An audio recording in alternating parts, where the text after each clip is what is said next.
Now, contrary to popular belief, the Fuji X100VI isn't sold out everywhere due to hype alone. It's legit one of the most innovative cameras out there, especially for street photographers. But like all other cameras, it does have a few weaknesses.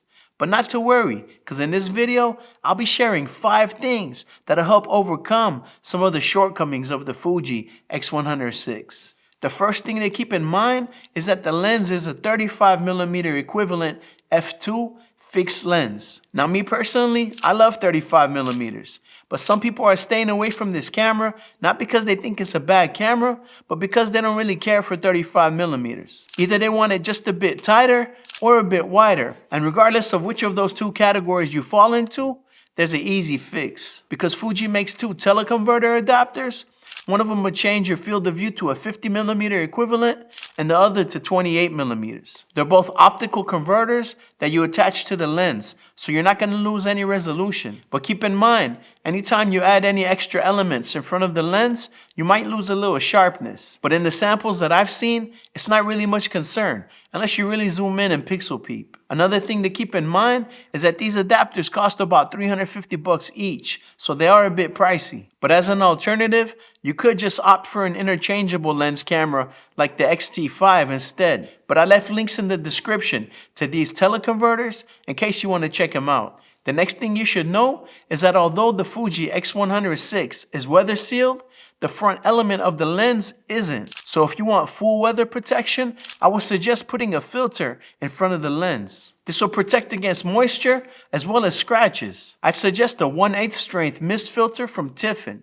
That way it'll take the edge off of the image by reducing the digital sharpness and also blooming the highlights. This will result in a softer, more vintage look. So if that's not the look you're going for, then I'd suggest a normal UV filter that'll protect the lens without softening the image. Another thing to keep in mind is that this camera only comes with 1 battery and no charger other than the USB-C cable. So I'll leave links below to some good filters as well as a spare battery and charger. The third thing I wanted to mention is regarding the sound of the shutter. Some people have been complaining that they're not sure if a photo was taken or not when they hit the button because they're not hearing any sound when snapping a picture. And I can see why this would be frustrating because you'd have to trust that the camera took the picture without knowing for sure.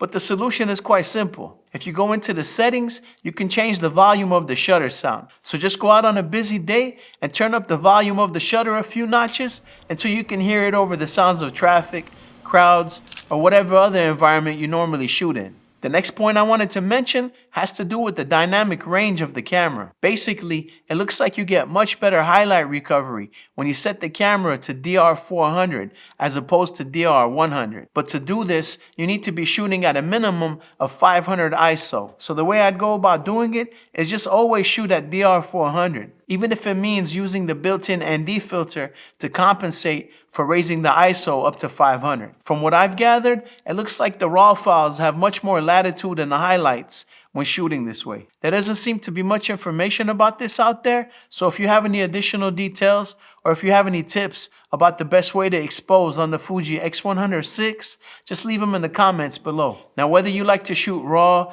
JPEG, or both, this next tip is really going to make things a lot easier for you. You know how when you find a new recipe, you have to enter in all the individual fields within the camera? It's a tedious process. So instead, what you could do is open up XRAW Studio and enter the fields there, because it'll let you see what the recipe looks like on any previous RAW images that you've already taken.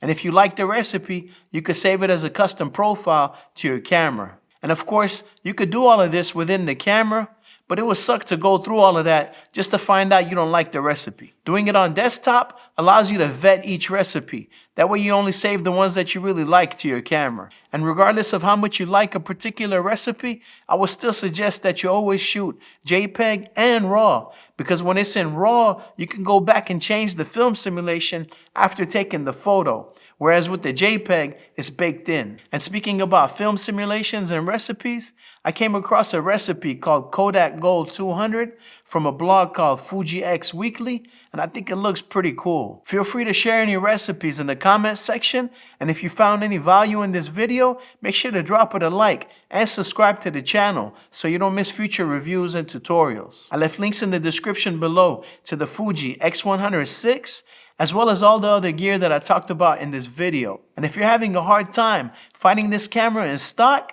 then I'd highly suggest you watch this video next, where I tell you about 5 of the best cameras for street photography. I appreciate you watching to the end, and I'll see you in the next one.